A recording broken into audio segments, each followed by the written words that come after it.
Hello, everyone. Happy Easter. I hope you're having a wonderful Easter with your family. We have spent the last 6 weeks getting ready for this day. And I have really enjoyed watching all of the young people give the presentations for each of the weeks. It has been very special. And here we are. So I'm going to tell the last story today.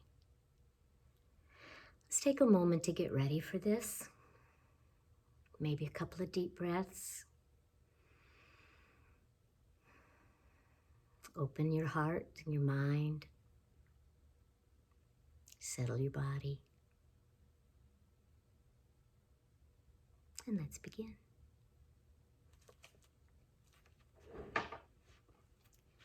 This is what it looks like in our classroom, so that you can find it.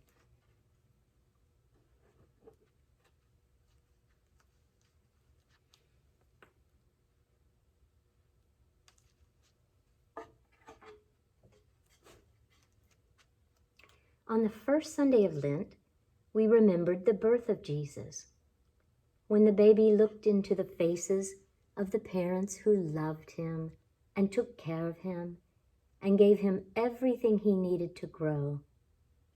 He could already see the cross in their faces.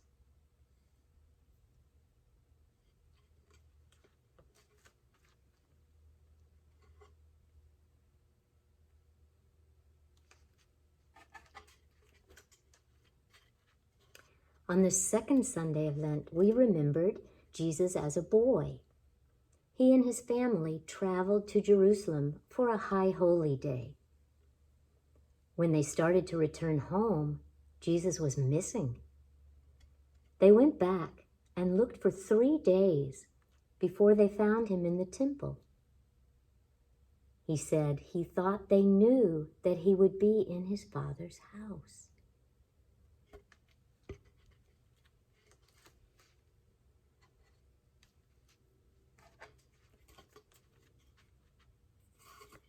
On the third Sunday, we heard the story of Jesus being baptized by his wild-looking cousin John in the river Jordan.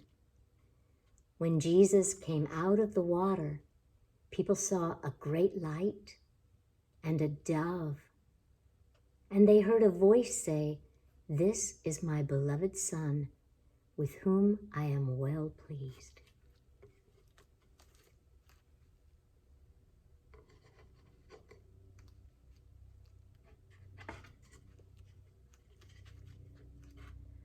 In the fourth week, we heard the story of Jesus in the desert for 40 days and nights.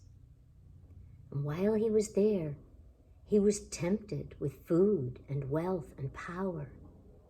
And he always said no. He was there to learn more about who he was and the work he would be doing.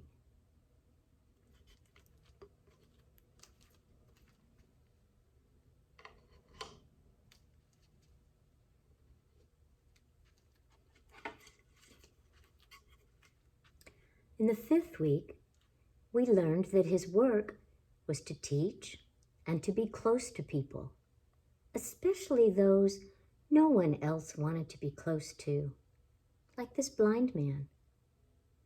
When Jesus came close to people, they were changed in wonderful ways. In his teaching, he used many parables. When he realized it was time for him to become a parable, he returned to Jerusalem for the last time.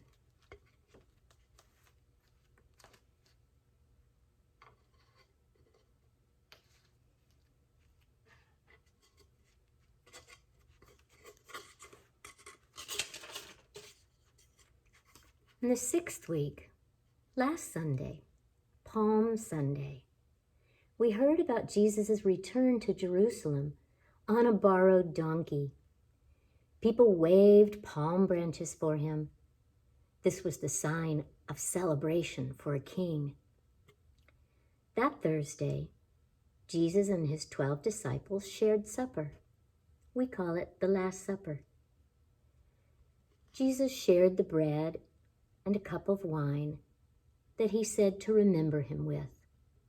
They didn't understand when he said he would be with them whenever they shared the bread and wine. After dinner, Jesus went into the garden to pray, and when he came out of the garden, Judas kissed his cheek to identify him for the guards to arrest.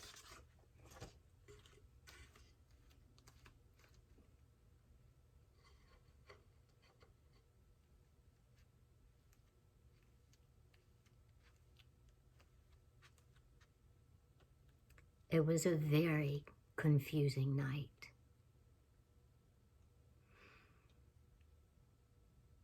The next day, they took Jesus out of the city and crucified him.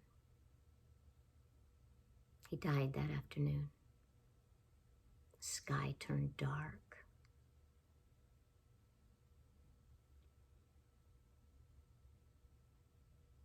They took his body down and buried it in a cave, which was the custom at that time and in that place.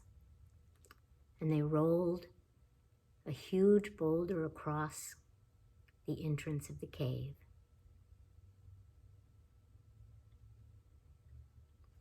Saturday was so quiet. You could almost hear the earth breathe.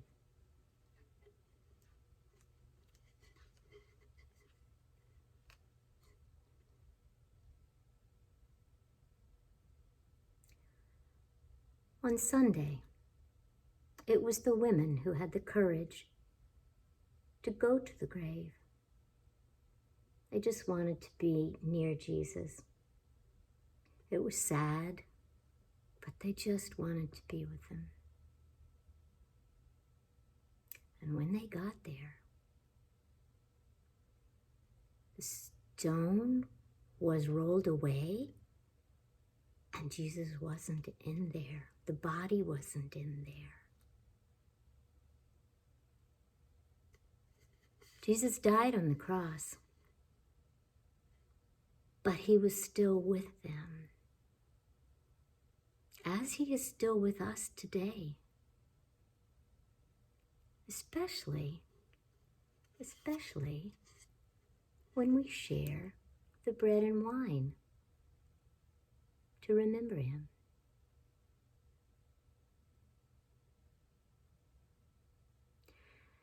So when we see this side, we know that we have this side. And when we see this side, we know that we had this side. You see, they're connected. You can't take them apart. You can't have one without the other. That is the mystery of Easter.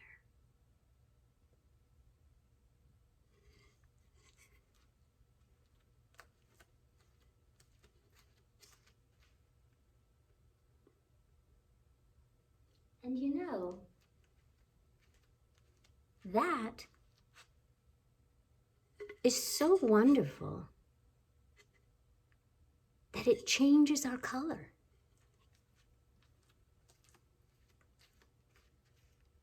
Watch.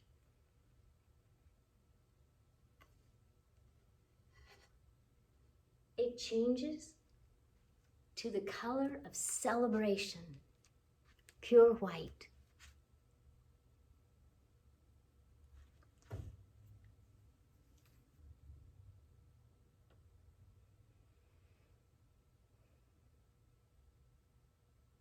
But you know, there's something wrong. There's something that's just not right here. We have this story in a line, like a timeline. And we have a beginning, and a middle. And if we only had this side, that would have been an end to the story.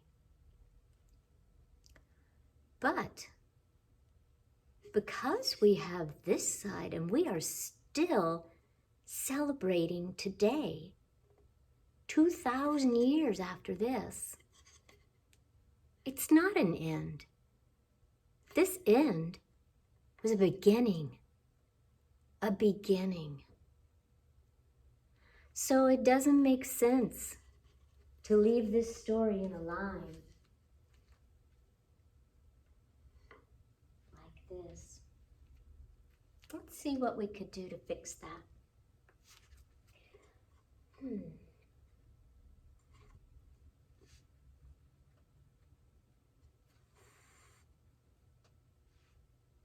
I have to move it so you can see.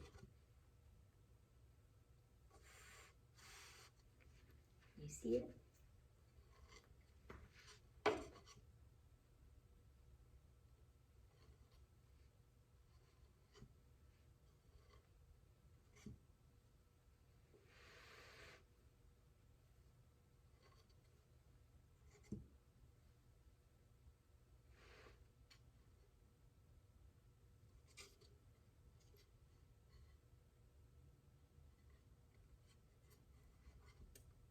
There. Now this story can go on and on and on.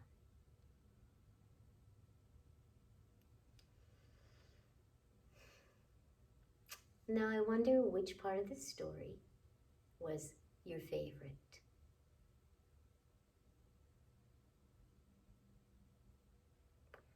Wonder what you think the most important part of this story was.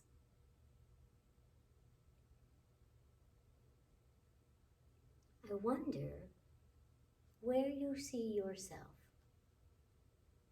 in this Easter story. And I wonder if there's anything we could leave out and still have all the story we need.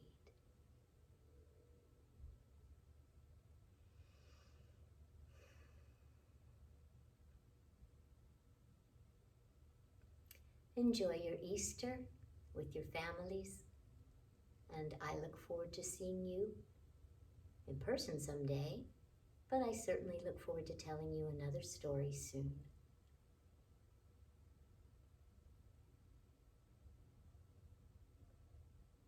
I'm going to put this away. Oh, you know what? That's not how you put it away.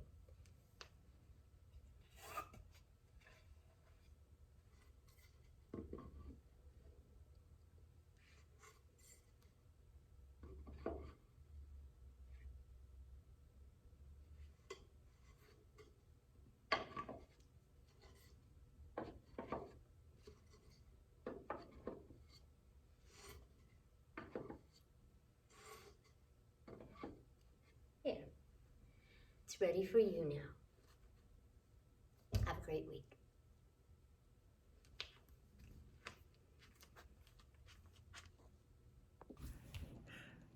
And today's story is going to be the Velveteen Rabbit.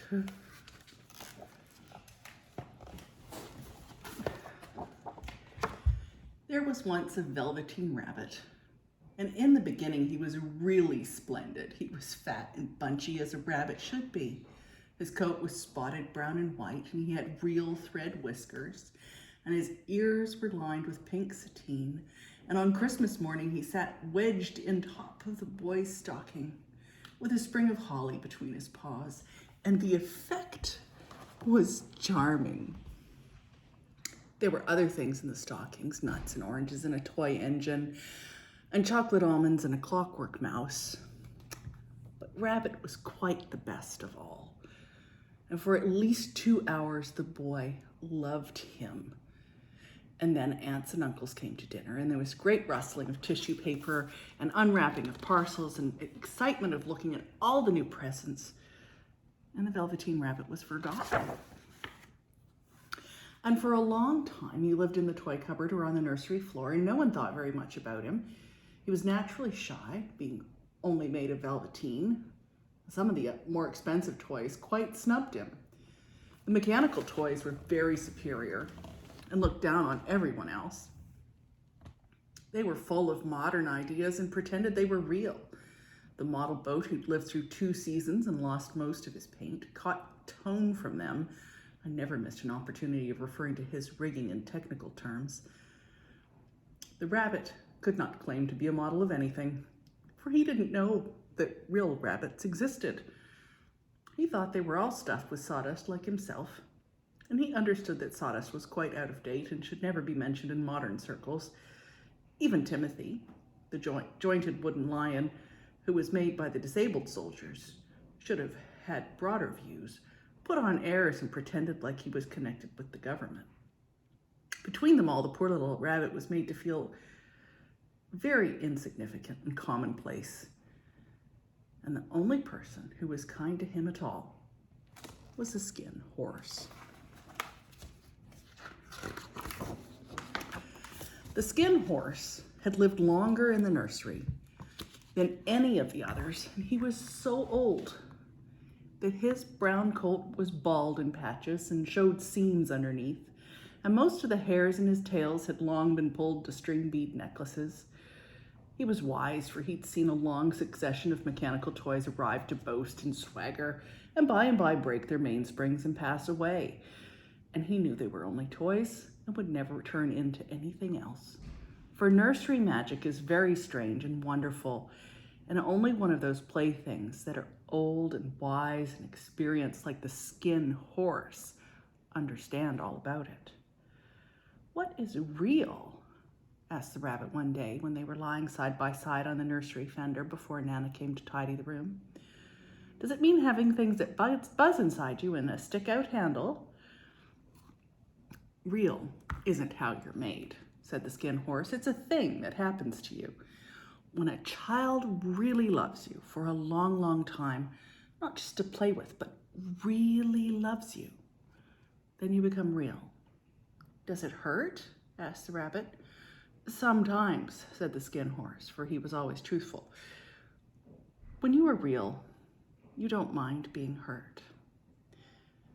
"Does it happen all at once, like being wound up?" he asked, "or bit by bit?" "It doesn't happen all at once," said the skin horse. It takes a long time. That's why it doesn't happen often to people who break easily, or have sharp edges, or have to be carefully kept. Generally, by the time you're real, most of your hair has been loved off and your eyes drop out and you get loose in the joints and very shabby. But these things don't matter at all, because once you're real, you can't be ugly, except to people who don't understand. "I suppose you are real?" said the rabbit. And then he wished he had not said it, for he thought the skin horse might be sensitive, but the skin horse only smiled. "The boy's uncle made me real," he said. "It was a great many years ago, but once you are real, you can't become unreal again. It lasts for always." The rabbit sighed. He thought it would be a long time before this magic called real happened to him. He longed to become real, to know what it felt like, and yet the idea of growing shabby and losing his eyes and whiskers was rather sad. He wished that he could become it without these uncomfortable things happening to him.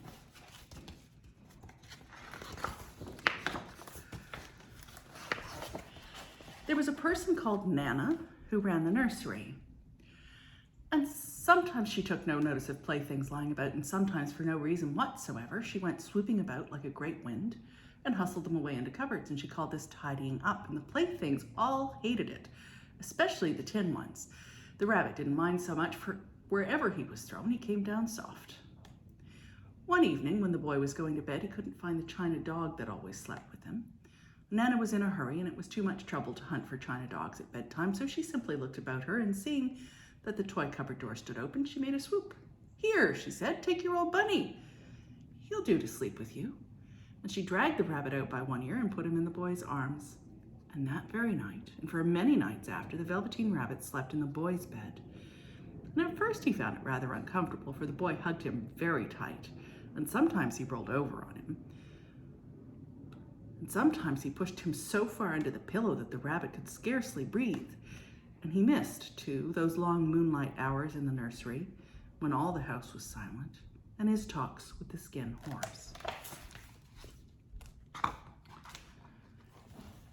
But very soon, he came to like it, for the boy used to talk to him and make nice tunnels for him under the bedclothes that he said were like the burrows that real rabbits lived in.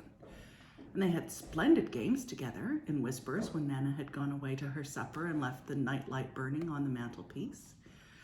And when the boy dropped off to sleep, the rabbit would snuggle close to his little warm chin and dream, with the boy's hands cupped close round him all night long.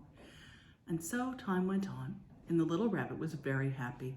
So happy he never noticed how his beautiful velveteen fur was getting shabbier and shabbier, and his tail was coming unsewn, and all of the pink rubbed off his nose where the boy had kissed him.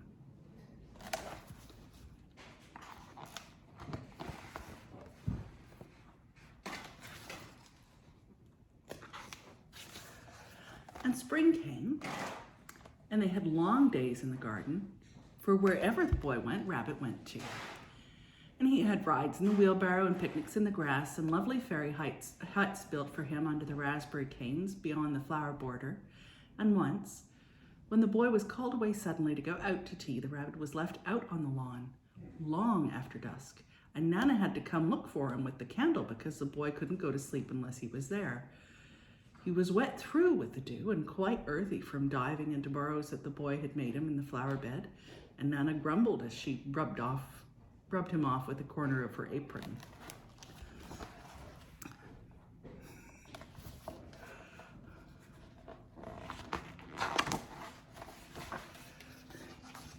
"You must have your old bunny," she said. "Fancy all that fuss for a toy." The boy sat up in bed as he stretched out his hands. "Give me Bunny," he said. "You mustn't stay that. He isn't a toy, he's real." And when the little rabbit heard that, he was happy, for he knew what the skin horse had said was true at last. The nursery magic had happened to him, and he was a toy no longer. He was real. The boy himself had said it. That night, he was almost too happy to sleep, and so much love stirred in his little sawdust heart that it almost burst. And into his boot-button eyes that had so long ago lost their polish, there came a look of wisdom and beauty, so that even Nana noticed it the next morning when she picked him up and said, "Well, I declare if that old bunny hasn't got quite a knowing expression." And that was a wonderful summer. Near the house where they lived, there was a wood. And in the long June evenings, the boy liked to go there after tea to play. And he took the Velveteen Rabbit with him, and before he wandered off to pick flowers or play at brigands among the trees, he always picked up the rabbit and made him a little nest somewhere among the bracken, where he would be quite cozy, for he was a kind-hearted little boy, and he liked Bunny to be comfortable. One evening, while Rabbit was lying there alone watching the ants that ran to and fro between his velvet paws in the grass, he saw two strange beings creep out of the tall bracken near him. They were rabbits like himself, but quite furry and brand new. They must have been very well made, for their seams didn't show at all, and they changed shape in a queer way when they moved. One minute they were long and thin, and the next minute they were fat and bunchy, instead of always saying the same like he did. And their feet padded softly on the ground, and they crept quite close to him, twitching their noses, while the rabbit stared hard to see which side the clockwork stuck out, for he knew that people who jump generally have something to wind them up, but he couldn't see it. They were evidently a new kind of rabbit altogether. And they stared at him, and the little rabbit stared back, and all the time their noses twitched. "Why don't you get up and play with us?" one of them asked. "I don't feel like it," said the rabbit, for he didn't want to explain that he had no clockwork. "Oh," said the furry rabbit, "it's as easy as anything." And he gave a big hop sideways and stood on his hind legs. "I don't believe you can," he said. "I can," said the little rabbit. "I can jump higher than anything." He meant when the boy threw him, but of course he didn't want to say so. "Can you hop on your hind legs?" asked the furry rabbit. That was a dreadful question, for the Velveteen Rabbit had no hind legs at all. The back of him was made all of one piece, like a pin cushion. He sat still in the bracken and hoped the other rabbits wouldn't notice. "I don't want to," he said again. But the wild rabbits had very sharp eyes, and this one stretched out his neck and looked. "He hasn't got any hind legs," he called out. "Fancy a rabbit without any hind legs." And he began to laugh. "I have," cried the little rabbit. "I've got hind legs. I'm sitting on them." "And stretch them out and show me, like this," said the wild rabbit, and he began to whirl around and dance until the little rabbit got quite dizzy. "I don't like dancing," he said. "I'd rather sit still."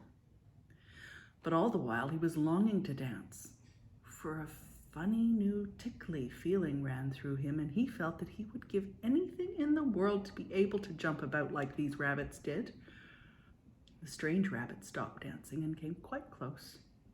He came so close this time that his long whiskers brushed the Velveteen Rabbit's ear, and then he wrinkled his nose suddenly and flattened his ears and jumped backwards.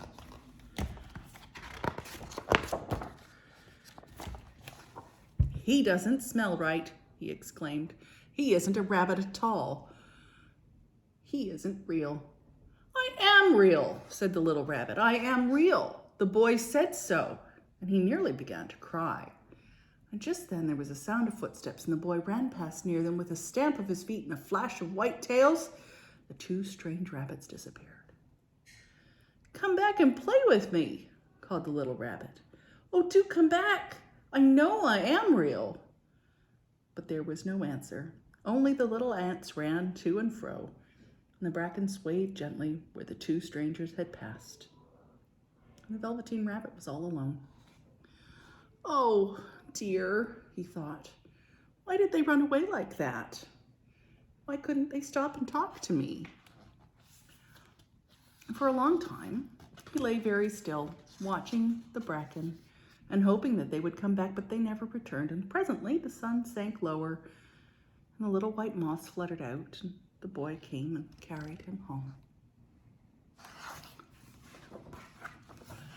Weeks passed, and the little rabbit grew very old and shabby, but the boy loved him just as much. He loved him so hard that he loved all his whiskers off, and the pink lining in his ears turned gray, and his brown spots faded, and he even began to lose his shape, and he scarcely looked like a rabbit anymore, except to the boy. To him, he was always beautiful, and that was all the little rabbit cared about. He didn't mind how he looked to other people, because the nursery magic had made him real, and when you're real, shabbiness doesn't matter. And then one day, the boy was ill. His face grew very flushed, and he talked in his sleep, and his little body was so hot that it burned the rabbit when he held him close. Strange people came and went into the nursery, and the light burned all night. And through it all, the little Velveteen Rabbit lay there, hidden from sight under the bedclothes. And he never stirred, for he was afraid that if they found him, someone might take him away, and he knew that the boy needed him. It was a long, weary time, for the boy was too ill to play, and the little rabbit found it rather dull with nothing to do all day long. But he snuggled down patiently and looked forward to the time when the boy should be well again, and they would go out into the garden amongst the flowers and the butterflies and play splendid games in the raspberry thicket like they used to. All sorts of delightful things he planned, and while the boy lay half asleep, he crept up close to the pillow and whispered them in his ear. And presently the fever turned, and the boy got better. And he was able to sit up in bed and look at picture books, while the little rabbit cuddled close at his side. And one day, they let him get up and dress. It was a bright, sunny morning, and the windows stood wide open. And they carried the boy out to the balcony wrapped in a shawl, and the little rabbit lay tangled up amongst the bedclothes, thinking. The little boy was going to the seaside tomorrow. Everything was arranged, and now it only remained to carry out the doctor's orders. They talked all about it, while the little rabbit lay under the bedclothes, with just his head peeping out, and listened. The room was to be disinfected, and all the books and toys that the boy had played with in bed must be burnt. Hooray, thought Little Rabbit. Tomorrow we should go to the seaside. For the boy had often talked to the seaside, and he wanted very much to see the big waves coming in and the tiny crabs and the sand castles. And just then Nana caught sight of him. How about this old bunny? She asked. That, said the doctor. Why, it's a mass of scarlet fever germs. Burn it at once. What? Nonsense. Get him a new one. He mustn't have that anymore. And so the little rabbit was put into a sack with all the old picture books and a lot of rubbish and carried out to the end of the garden behind the fowl house. It was a fine place to make a bonfire, only the gardener was too busy just then to attend to it. He had potatoes to dig and green peas to gather, but the next morning he promised to come quite early and burn the whole lot. And that night the boy slept in a different bedroom, and he had a new bunny to sleep with him. It was a splendid bunny, all white plush with real glass eyes. But the boy was too excited to care very much about it. Tomorrow he was going to the seaside, and that in itself was such a wonderful thing that he could think of nothing else. And while the boy was asleep dreaming of the seaside, the little rabbit lay among the old picture books in the corner behind the fowl house, and he felt very lonely. The sack had been left untied, so by wriggling a bit, he was able to get his head through the opening and look out. He was shivering a little, for he'd always been used to sleeping in a proper bed, and by this time his coat had worn so thin and threadbare from hugging that it was no longer any protection to him. Nearby he could see the thicket of raspberry canes growing tall and close like a tropical jungle, in whose shadow he had played with the boy on bygone mornings. He thought of those long sunlit hours in the garden and how happy they were, and a great sadness came over him. He seemed to see them all pass before him, each more beautiful than the other. The fairy huts in the flower bed, the quiet evenings in the wood, and when he lay in the bracken and the little ants ran over his paws, the wonderful day when he first knew that he was real. And he thought of the skin horse, so loved, so wise and gentle, and all that he had told him. Of what use was it to be loved and lose one's beauty and become real, if it all ended like this? And a tear, a real tear, trickled down his little shabby velvet nose and fell on the ground.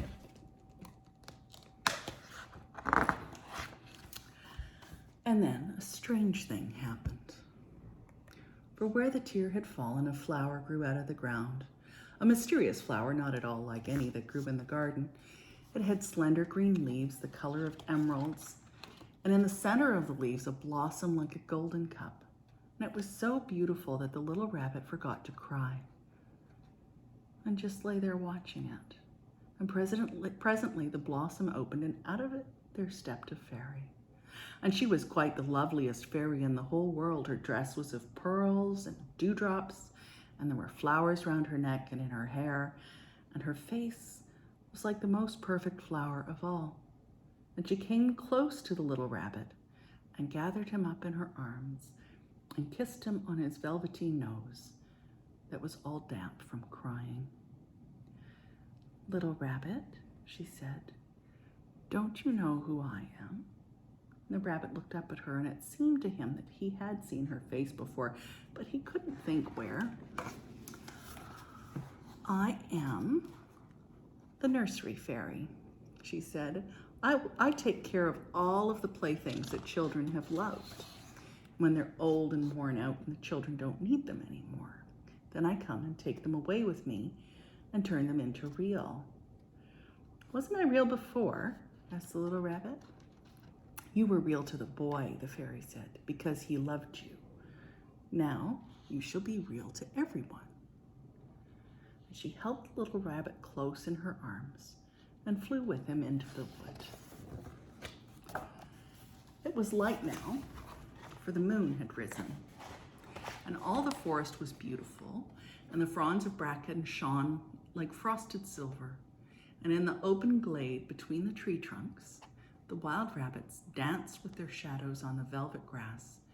But when they saw the fairy, they all stopped dancing and stood round in a ring to stare at her. "I've brought you a new playfellow," the fairy said. You must be very kind to him and teach him all he needs to know in Rabbitland, for he's going to live with you forever and ever." And she kissed the little rabbit again and put him down on the grass. "Run and play, little rabbit," she said. But the little rabbit was quite still for a moment and never moved. For when he saw all the wild rabbits dancing around him, he suddenly remembered about his hind legs, and he didn't want them to see that he was made all in one piece. He did not know that when the fairy kissed him that last time, she had changed him altogether, and he might have sat there a long time, too shy to move, if just then something hadn't tickled his nose, and before he thought what he was doing, he lifted his hind toe to scratch it. And he found that he actually had hind legs. Instead of a dingy velveteen, he had brown fur, soft and shiny, and his ears twitched by themselves, and his whiskers were so long that they brushed the grass. He gave one leap, and the joy of using those hind legs was so great that he went springing about the turf on them, jumping sideways and whirling round as the others did. And he grew so excited that when at last he did stop to look for the fairy, she had gone. He was a real rabbit at last, at home with the other rabbits.